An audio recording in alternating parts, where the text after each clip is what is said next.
18:45 en toda la República Argentina y como anunciábamos recibimos, Néstor, al doctor Eduardo Gerard para hablar de un caso que ya tratamos aquí en el programa y que tiene que ver con una mala praxis.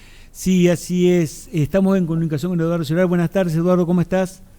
Hola, buenas tardes a ustedes.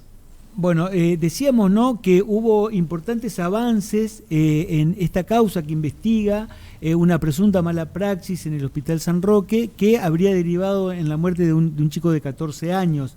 Lo interesante de este caso es que Fiscalía desistió de llevar adelante la acusación pública y bueno, vos como representante de la querella, junto con el padre de este chico, lograron la conversión de la acción pública en privada y están llevando adelante una querella en soledad, en una querella autónoma.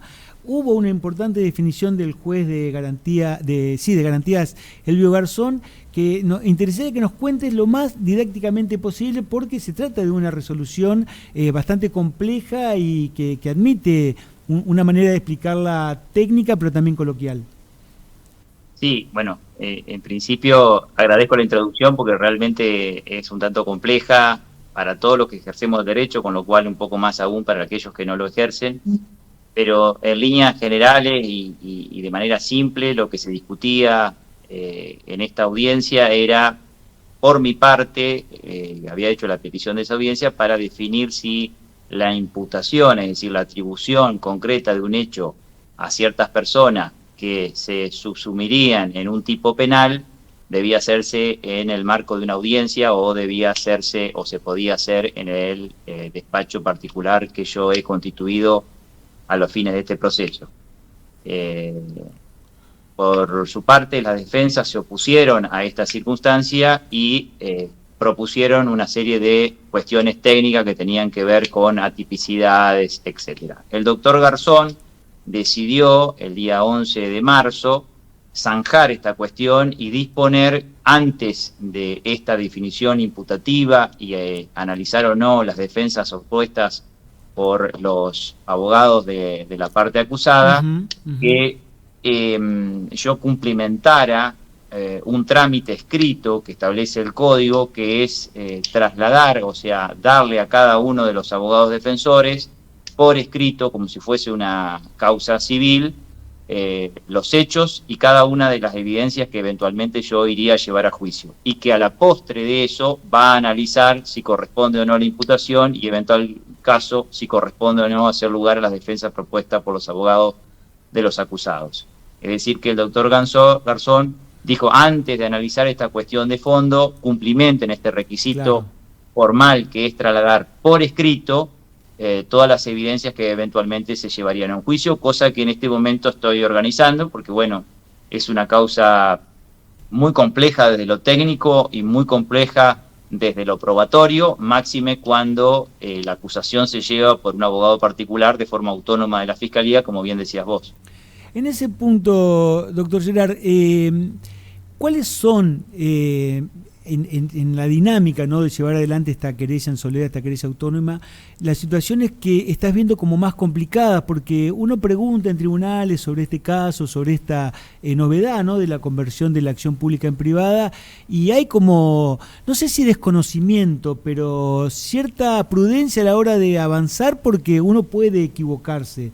¿Esto se está teniendo en cuenta?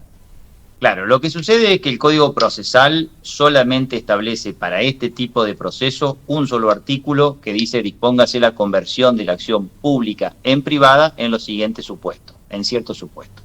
Ahora, ocurrida la conversión, esto significa en términos coloquiales, decir que la Fiscalía, quien tiene la potestad de llevar adelante las acusaciones de los delitos de acción pública, dice: yo no voy a investigar, no voy a acusar. Sí. Si vos querés como particular, buscate un abogado y que investigue, acuse e empuje en solitario la acción, que es lo que estoy haciendo yo en este momento. Claro. Una vez que eso ocurrió, después el código no dice la mecánica, la manera, la forma, el procedimiento en el cual esto se debe llevar a cabo. Entonces ahí es donde empieza una enorme discusión desde el punto de vista técnico, es decir, aplicamos el procedimiento de la acción pública que llevan adelante los fiscales adaptándola al rol de un acusador privado, o aplicamos el procedimiento de la acción propiamente privada para los delitos de acción privada para estos casos. Es decir, bueno, hay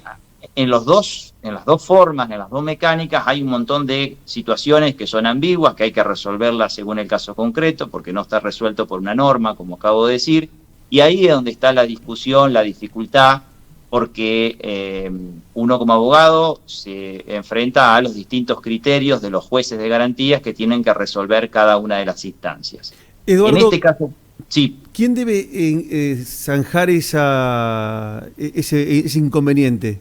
Bueno, estos inconvenientes o estos planteos, porque en realidad no son inconvenientes, son planteos que uno hace en el marco de la investigación penal preparatoria privada, tienen que sacar los jueces de garantía. En esta causa han participado con el doctor 5 jueces de garantía, porque es una causa que se inició en 20 y ya lleva 4 años. Sí. Y los jueces de garantía han adoptado criterios que son un poco diversos, en algunos matices, y eso es lo que complejiza un poco esta cuestión. Pero son los jueces de garantía los que en definitiva resuelven cuando hay alguna circunstancia excepcional, no definida o que está discutida por las partes. Las partes, dígase, este abogado como acusador y la defensa de los sospechados.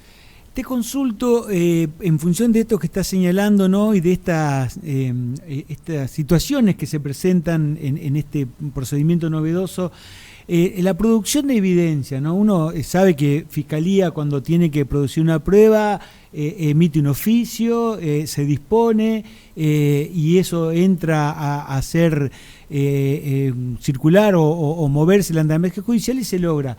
Desde tu lugar como querellante autónomo, me imagino que en algún momento te encontrarás con alguna negativa para producir alguna evidencia en este caso, teniendo en cuenta que, como señalaba, se trata de una causa compleja donde cuesta dinero producir determinada evidencia, estudios de laboratorio, muestras, pericias, y que tiene que ver con temas complicados como es la administración de medicamentos, la participación de trabajadores de la salud. ¿Cómo se avanza en eso? ¿O cómo se puede voy avanzar? a dar un ejemplo bastante más simple, digamos, sin llegar a esa complejidad que es muy importante, pero algo más simple, citar a una persona para que venga a declarar como testigo. La citación primero es una citación privada, es decir, Claro. primero le tengo que mandar una carta de documento. Es decir, para lo cual previamente debo saber el nombre y apellido y el domicilio para poder intimarla, con Claro. lo cual ya ahí hay un problema, que es la averiguación de esos datos, que se pueden lograr por los registros o los bancos de datos de carácter público. Obtenido eso, le mando una carta de documento, ya tiene un costo que debe insumir mi cliente. Segundo, la persona que la recibe por lo general no entiende de qué se trata y no viene a la citación. No, Por lo claro. tanto, yo no la puedo compulsar como podría hacer la Fiscalía eventualmente a través de la policía. Seguramente. Me ocurrió en este caso y por lo tanto, transcurrido todo este proceso, tuve que pedir una audiencia, se dispuso una audiencia en juez de garantía me hizo lugar sin oposición de la defensa, a que la citen a los testigos, a que venga a mi estudio y que se le explique la obligatoriedad que tenía de concurrir al llamamiento mío. Todo este camino, que lo resumo, que demoró aproximadamente 2 meses entre idas y vueltas para escuchar un testigo. Claro, ¿uno solo de cuántos? Uno solo de los muchos que han transitado en este proceso, y estamos hablando de algo bastante simple, que es llamar a una persona te entiendo, que diga lo que sabe y lo que conoce sobre un hecho concreto.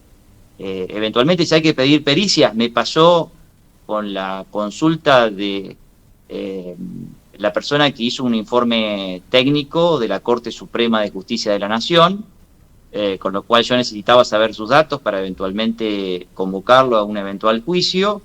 Como dependía de la Corte Suprema, tuve que hacer un exhorto con el juez de garantía para que le diga a la Corte Suprema que me diga a mí cuál era sus datos, para lo cual había que fundarlo, pasar por varios jueces, por varias jurisdicciones, que todos hicieran lugar, cosa que ocurrió favorablemente, para que finalmente me dieran los datos personales para una eventual convocatoria como testigo. Digo, sí, desde ya que es muy dificultoso, muy engorroso y lleva mucho tiempo. No obstante todas estas dificultades que nos está señalando, que estás comentándole de este importante caso a la audiencia, te encontrás con posiciones que tal vez no ayudan mucho a la resolución o a la búsqueda de esa verdad forense que se necesita, ¿no? Porque recuerdo que en la audiencia que se desarrolló, vos planteaste si la entrevista con estos médicos sospechados debería ser para realizar la imputación en tribunales o en tu estudio, y eso fue aprovechado por una defensa como yo lo graficaba cuando lo contaba, ¿no? Como una situación de una regla de truco. Ya cantó, entonces no hay posibilidades de volver marcha atrás. Y se estaba tratando de llevar adelante esto, ¿no? Una medida contemplada en la normativa, pero que no tendría una reglamentación que la hiciera ágil y dinámica. Bueno, justamente por lo que dije hace un momento, es decir, acá no está legislado la forma, la manera, el procedimiento específico en el cual se debe aplicar para este tipo de procesos, que es un proceso sui generis, digamos. Bueno, ahí va, hay una consulta de un oyente que dice, ¿quién debe reglamentar? ¿Quién debe estipular los pasos a seguir? ¿El superior, la legislatura? Claro, el Código Procesal cuando se modificó no legisló sobre este punto. Entiendo que hay un proyecto de ley para reforma del Código Procesal que lo trata in extenso, de forma pormenorizada, y para evitar todo este tipo de interpretaciones disímiles que puedan darse sobre una determinada cuestión. Pero hasta el día de hoy es un mero proyecto, por lo tanto lo que debemos aplicar como norma es el código vigente, el cual no contempla nada sobre esto. Pero para cerrar la pregunta anterior de Marcelo, decir que en esa ambigüedad de proceso yo no puedo criticar a la otra parte que haya recogido la oportunidad y la haya utilizado dentro del derecho de defensa que tiene su cliente. Es decir, no puedo hacer una crítica de mala fe de la defensa porque en definitiva estaba ejerciendo su rol. Acá el problema es la cuestión de fondo, es decir, que no hay una norma establecida y que eventualmente, si el juez hubiese optado por otra decisión, hubiese habilitado quizás al planteo recursivo de alguna circunstancia que en virtud de la decisión que tomó no la hicimos, por supuesto. Bien. ¿Cuántos son los médicos, pregunta un oyente, que van a ser imputados? En principio, la investigación está llevada a cabo para 6 médicos, todavía está en una etapa inicial la causa. Yo entiendo de que estos serían las personas que eventualmente se le imputaría el hecho a la postre del traslado de los escritos que establece el artículo 460 y siguientes del Código Procesal. Pero todavía, por supuesto, esto no está cerrado, ¿no? En el número, perdón. Yo no tengo más preguntas. Bueno, Eduardo. doctor, muchísimas gracias por habernos atendido, muchísimas gracias por compartir este caso que desde ya es doloroso porque estamos hablando de un menor de edad, un niño. Si ustedes me permiten, yo quiero agregar algo más, muy cortito. Yo represento al papá del chico, ¿sí? Porque los papás, están separados y la mamá estaba en su momento con otro colega. Y quiero trasladar, digamos, el deseo y la encomienda que me hizo el papá. El papá no tiene deseos de venganza, ni de revancha, ni de castigo. Lo que quiere saber es definir una duda que a él se le presentó y que está motivada por las constancias de la causa, de que qué pasó con su hijo. Porque su hijo ingresó con un diagnóstico de apéndice gangrenoso, lo operaron 5 veces y terminó muerto. Sí, sin duda que es un derecho legítimo que le asiste a este papá. Doctor, muchísimas gracias. Gracias a ustedes por el interés. Hasta luego. Era la palabra del doctor Eduardo Gerard, abogado querellante en esta causa por mala praxis, que está en plena investigación. Por supuesta mala praxis. Por supuesta mala praxis, que está en plena investigación con una novedad, que es la querella autónoma, que la impulsa un actor privado y no el Estado a través del Ministerio Público Fiscal.